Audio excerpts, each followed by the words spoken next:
Hello, hello, hello again, my melanin folks. And even if you're not so fully melanated, we all have melanin. It's another Melanin Monday, and I'm in a very good mood. I'll tell you guys at the end why. So today's video is going to be just about explaining the whole international teacher coming to the UK, immigration steps in 10 steps or 10 subcategories. So if that's something that you're interested in, please do not forget to subscribe. I'm getting there with the subscribers. Please remember to subscribe, share, put a like on the video. I really appreciate it. And share it to someone. You don't know. You'll never know. You might know someone that will know someone that needs to know something.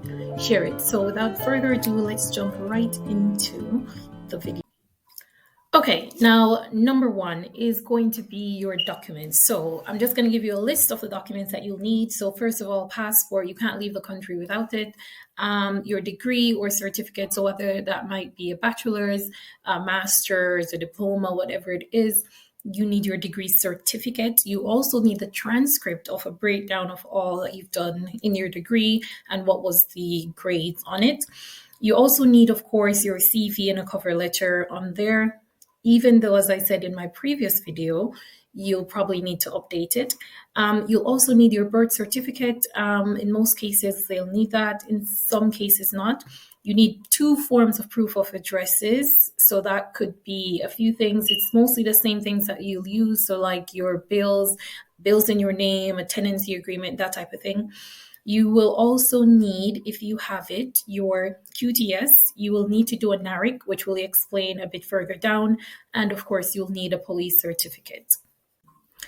Now, number 2 on our list is going to be cost, money, moolah, whatever language you say that in. So money, let's talk about how much it costs. So we're just going to have a few breakdowns. I'm going to be looking at my list because I pre-calculated, and also I'll put them on the screen. So first things first, it's going to be visa fees. It's going to be IHS fees that we're talking about for right now. Yeah, we'll talk about the rest of the costs as we get to them. So visa, with the UK, the first visa fee you pay, or the visa fee is categorized whether it's 3 years or more than 3 years. So for 3 years, it's £719, and this is whether you are 18 or not, or the main applicant or not. It's £719 for up to 3 years. It is for the shortage occupation, that is teachers and nurses and whoever else might be on the shortage occupation list, which is more applicable to us.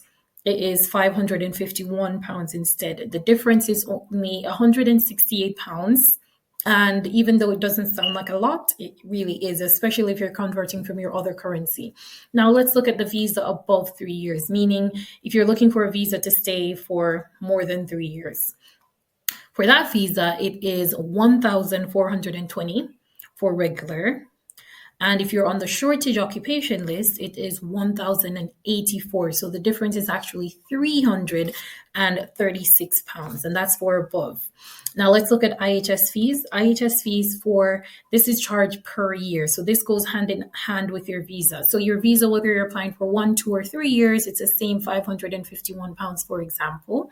But with the IHS fees, it will increase per year. So if you're only taking 1 year of IHS, which is immigration health surcharge, it is £1,035 for an adult and £776 for a child or any one of your dependents under 18. If it's for your spouse as well, it is also £1,035. For 2 years of the IHS, it's £2,070. For an adult, and for kids, it's £1,552. So let's look at a few scenarios. So say, for instance, you're looking to get maybe for an adult yourself, your visa fee plus your 1 year IHS fee. It will be £551 plus £1,035, which would give you £1,586 for just yours for 1 year. I highly recommend doing that just coming in. You'll see why. If you're doing 2 years instead, this is just for an adult as well. It will be your £551 for visa plus £270 for the 2 year IHS fee. So that brings you to £2,621 instead. That's for just 2 years, just you as an adult. Then, if you're looking at 3 years, meaning you're racking in some crazy money and you're rich, you can afford it. It's £551 for your visa plus £3,105 brings you to a total of £3,656 for your fees. Say for instance, this is just for one child. Yeah. So 1 year for a child, 551 for their visa because it's the same price, whether adult or child. Plus £776 for the IHS fee. That brings you for the 1 year total for the child £1,327. 2 years is 551 plus 1,552 gives you a whopping £2,103. And then racking in the millions, if you are going for a 3 year visa, it's 551 plus £2,328, which brings you to yet again a whopping £3,879. So yes, if you're looking at 1 year for just you and your child, meaning if you're in a similar situation like me, 1 year visa, 1 year for the child as well, and it's one child, you're looking at closer to roughly 3,000-ish pounds for 1 year for both of you guys. So that would be that. So let's move on to number 3. So the third thing that you are going to need is going to be a police record. So a police record or a police record certificate is going to be basically your country police system proving or showing proof that A, you have a criminal record, or B, you do not have a criminal record, and what it entails. If you do not, which you should not, I'm not judging anyone, but you should not really, in this line of profession, have a police record on file, then you're all clear. It will just say that this person does not appear on our criminal records list, whatever, blah, blah, blah. It is roughly the same process in each country. So depending on what country you're coming from, check with your police head office or whatever it might be. For us, it's a police records office. You check there, you pay for it, you do the fingerprints, they check the system. If you come up, they tell your employers and print your certificate to say, this is what we found. And that is it for the police record. Let's move on to number 4.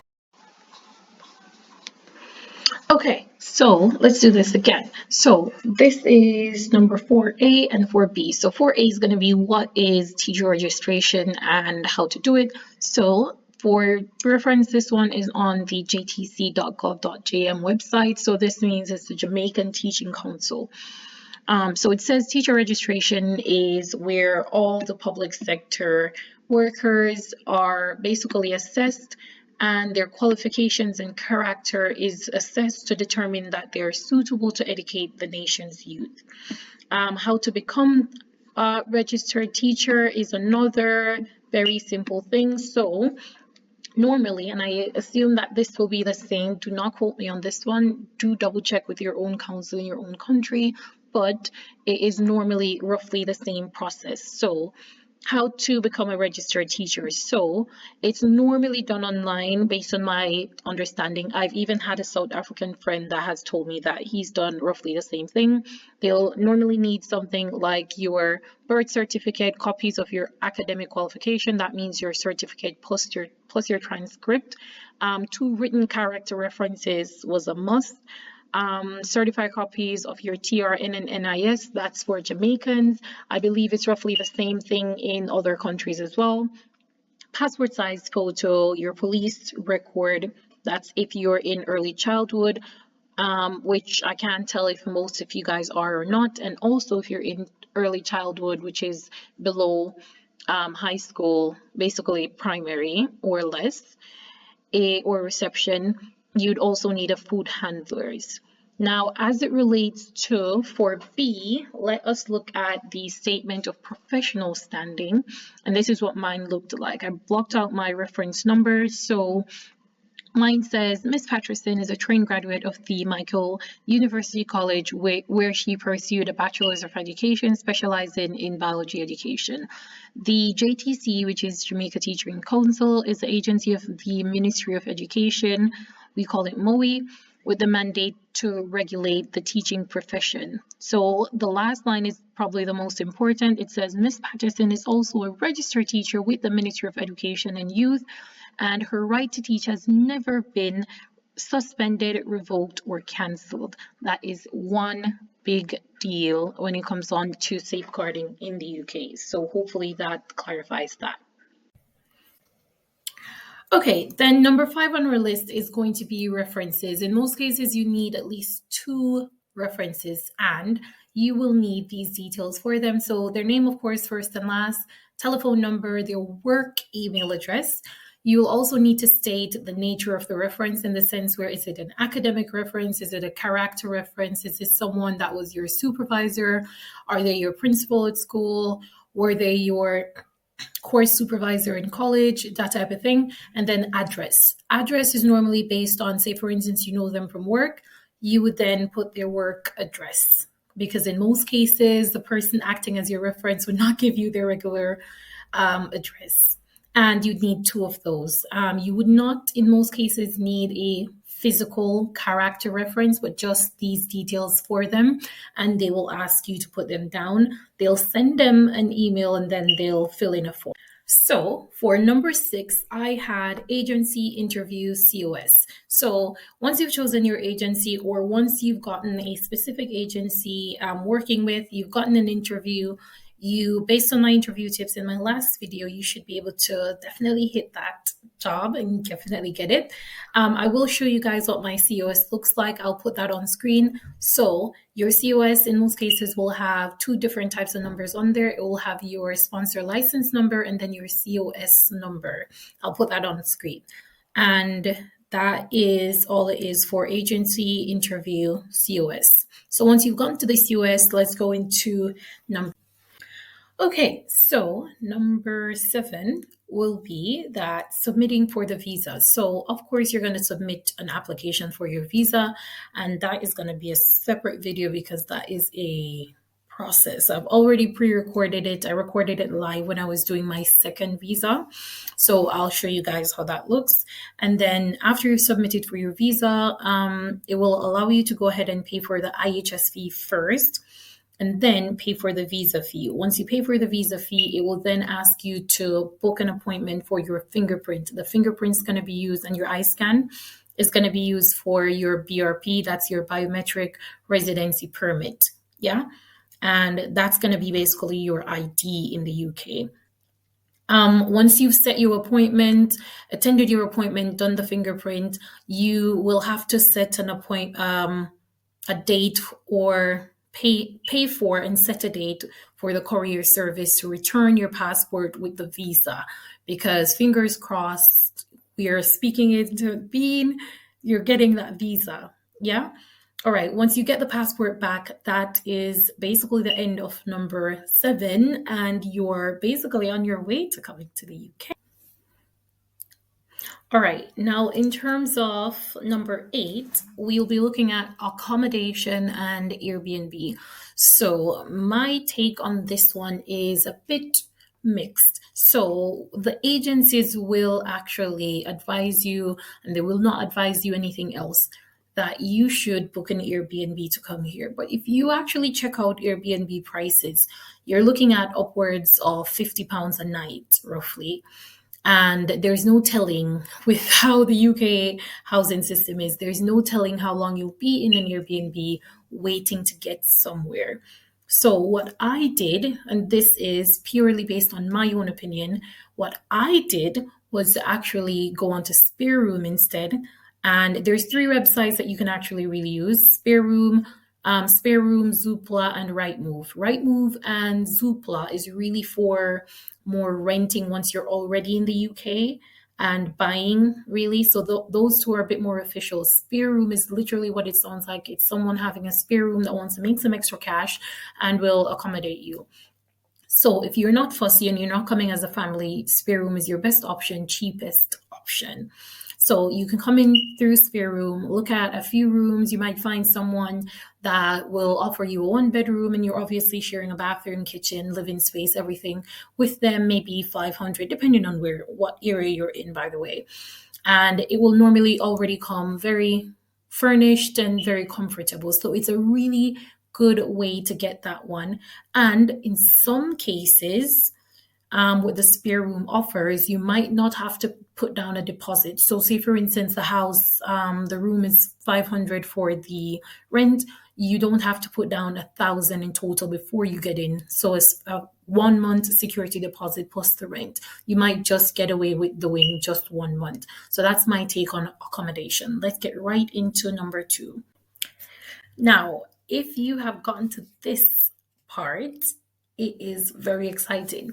We are at number 9, and this would be flights and arrivals. So in terms of flights, mine was very last minute. I believe I booked mine like 3 or 2 days before my departure date. So of course mine was quite expensive. It was almost £1,000 for one way.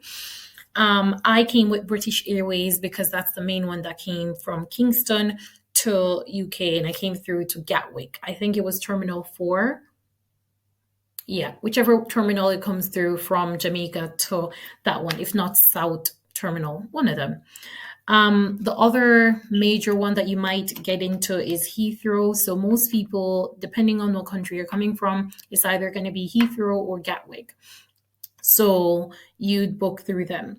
In terms of arrival and pickup from the airport, I would say, because we know that flights can be delayed, I would say don't book pickup until you get here. You can make arrangements, but don't book a specific time where if you miss the time, you lose your money. It's probably even better that you already do some research and know what you're going to get in terms of pickup. And then when you get off the plane, you know that you just connect to the Wi-Fi, book it, and wait a bit. Or what I noticed most people getting is you can actually get your school or someone from the school to actually pick you up.